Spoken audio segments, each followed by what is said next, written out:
Bienvenue dans cette petite vidéo consacrée à une branche du coding, ou en tout cas de l'informatique, qui est la base, à mon sens, fondamentale et qui s'appelle l'algorithmique.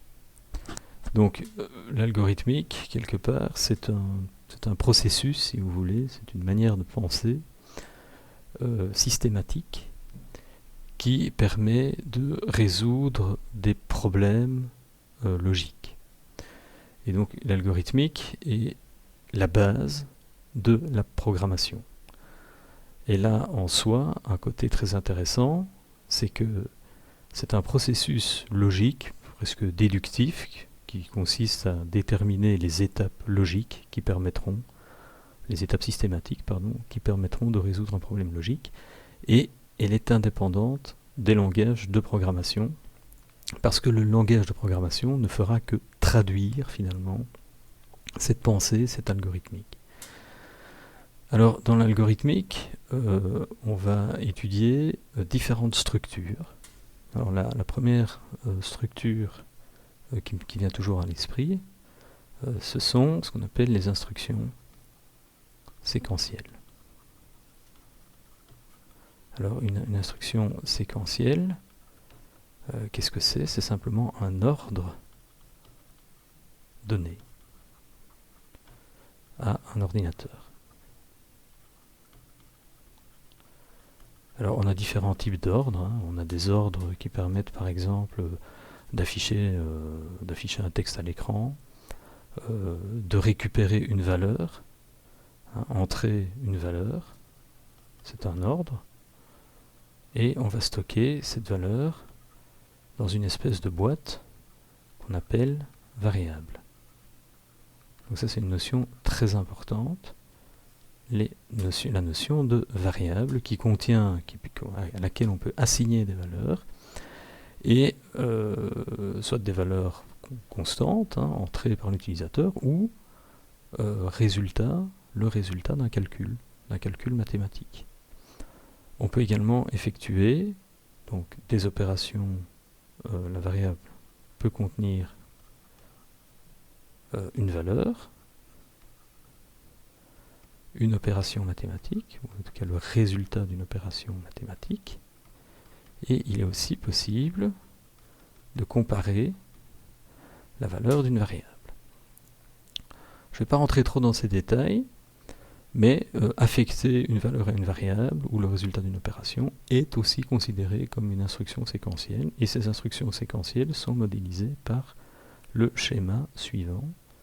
C'est simplement une espèce de rectangle arrondi avec une flèche indiquant quelle sera l'instruction suivante. Ok ? Donc ça c'est un tout premier élément d'algorithmique. Un élément relativement important. Le deuxième élément, qui n'est pas le moindre non plus, c'est ce qu'on appelle le branchement. Le branchement conditionnel.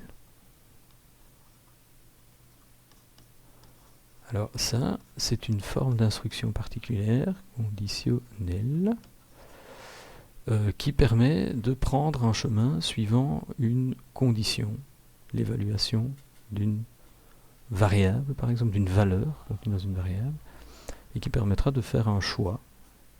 Donc on va le modéliser comme ceci. Donc ici nous avons une condition. Donc si la condition est vraie, si condition true, hein, parce que true, vrai se dit true en anglais, on prend le chemin qui est le suivant, et nous allons exécuter une série d'instructions, comme suit.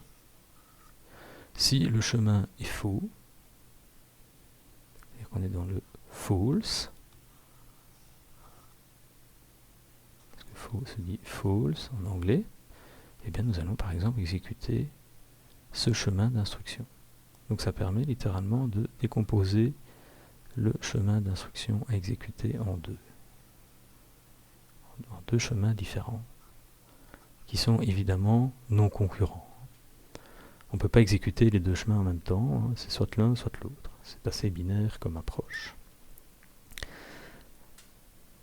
Ça, c'est la deuxième structure algorithmique, schématisée comme suit. Il y a une troisième structure algorithmique, qui est aussi très importante, qui est en fait la boucle, aussi appelée loop en anglais. Et cette boucle, on va la matérialiser de différentes manières, mais la façon la plus courante de matérialiser une boucle, c'est une répétition conditionnelle. Donc qu'est-ce qui va se passer? Je vais avoir une condition ici, qui sera évaluée. Si elle est true, je vais exécuter cette séquence d'instructions. Okay. De là, je vais revenir à ma boucle. Et tant que ma condition est vraie, je vais continuer à boucler.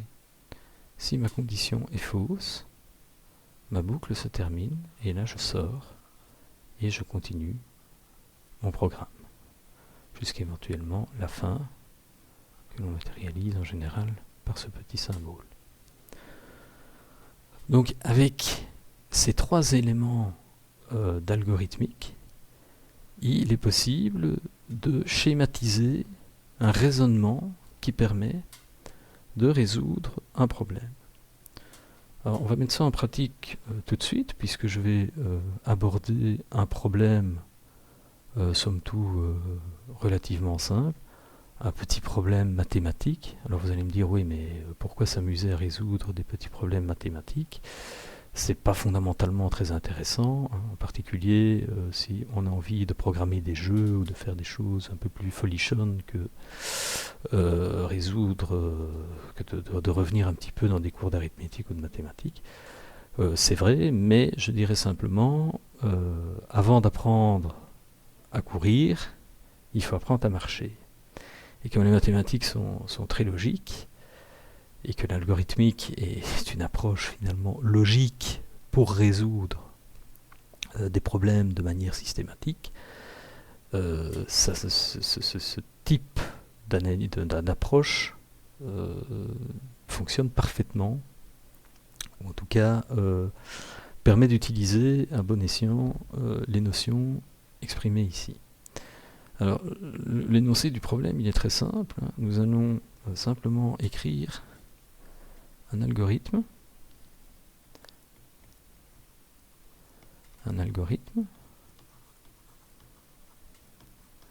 qui permet d'entrer un nombre n et de déterminer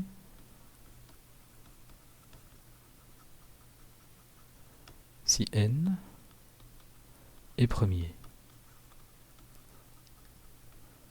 Alors pour rappel, un nombre premier, c'est un nombre entier positif, donc n appartient à n, l'ensemble des naturels 0 plus. Alors 0 n'est pas un nombre premier, donc on ne va pas s'embêter avec 0. Tel qu'il n'est divisible que par 1 et par lui-même. C'est-à-dire il n'admet pas d'autres parmi tous ces diviseurs potentiels. Donc je dirais que, je ne vais pas prendre l'écriture mathématique, mais je dirais que parmi, donc pour tout, pour tout, par exemple, C appartenant à l'ensemble 2,n-1, okay, il n'existe pas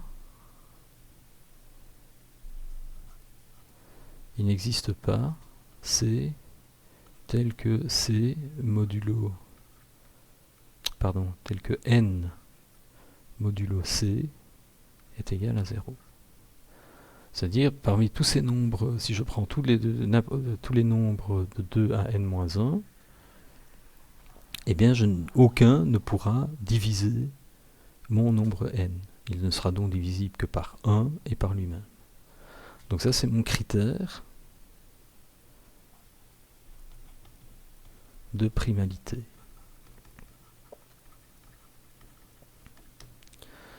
Et bien ici, l'exercice, à partir des trois structures qu'on a vues précédemment, on va donc devoir écrire, ou pratiquement dessiner, cet algorithme. Alors voilà, donc ceci, je trouve ça un petit peu dommage. Donc c'est bien n ici, hein, ce n'est pas c, donc n modulo c est égal à 0. Le modulo, on le note parfois dans certains langages de programmation pour cent. Ça n'a rien à voir avec des pourcentages, mais ça veut dire à peu près la même chose. Donc voilà, on va démarrer ici par un point de départ pour notre algorithme, qui est représenté par un rond, et nous allons exécuter une première instruction séquentielle qui consiste à entrer n.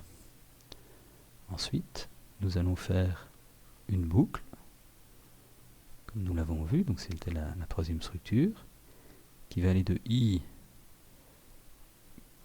allant de 2 à n-1, et donc il va nous permettre de tester tous les diviseurs de n. Et là, je vais aller vers, tant que i appartient bien à cet intervalle 2 n-1, je vais exécuter les instructions suivantes. La première, je vais à nouveau utiliser une instruction séquentielle dans laquelle je vais définir une variable r qui est égale à n modulo i. Alors le résultat de ce modulo, si n est divisible par un des nombres compris entre 2 et n-1, ça veut dire que j'ai trouvé un diviseur et que ce nombre n'est pas premier. Donc ici, je vais mettre si r égale 0, eh bien je vais sortir de la boucle. Et pour sortir de la boucle, c'est très facile, je vais dire que i égale n, voire n plus 1. Comme ça, ma condition ici n'est plus respectée. Je pouvais franchement mettre i égale n, c'est pas grave, on s'en fiche un peu. Sinon, je ne fais rien. Je n'exécute aucune instruction, je vais à la fin de boucle. Ici, instruction obligatoire, j'affecte à i, le égal c'est une affectation, sa valeur précédente incrémentée de 1. Et je retourne bien gentiment à ma boucle qui est ici. Une fois que n sera plus grand que n-1, eh bien je vais sortir de la boucle. Et là, en fonction du résultat de r, si r égale 0, j'ai évidemment découvert un diviseur, autre que n et 1. Donc là, je vais afficher que le nombre n'est pas premier. Au contraire, si r est différent de 0, j'aurais fait toute ma boucle de 2 à n-1 et chaque fois, j'aurais jamais découvert un résultat égal à 0. J'aurais jamais découvert de reste de division égal à 0 pour un diviseur donné. Je devrais donc conclure que les seuls diviseurs possibles, c'est 1 et n, puisque entre tous les nombres ici, aucun ne divise mon nombre, et donc j'afficherai que mon nombre est premier.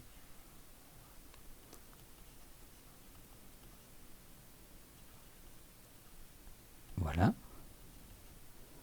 J'arrive ici à la fin de ma structure de branchement et à la fin de mon algorithme que je vais noter comme ceci. Alors évidemment, l'intérêt de cette écriture symbolique, donc ici on retrouve bien toutes les différentes structures énoncées dans l'algorithmique. On a des instructions séquentielles, on a des boucles, on a des branchements conditionnels, et grâce à ces trois éléments de structure, j'ai pu schématiser un algorithme qui me permet de résoudre mon petit problème logique de primalité d'un nombre. Alors le gros avantage évidemment de cette approche, c'est que cette façon de raisonner est évidemment indépendante du langage informatique. Et donc cet algorithme, je peux le traduire dans n'importe quel langage informatique. Alors, on va montrer ça très facilement. Je vais d'abord l'écrire en Scratch, et puis je l'écrirai dans un vrai langage de programmation. que Scratch aussi a sa manière, un langage de programmation, mais je l'écrirai ensuite dans un langage de programmation qui s'appelle le C++, et qui est le langage de prédilection pour l'écriture des jeux vidéo.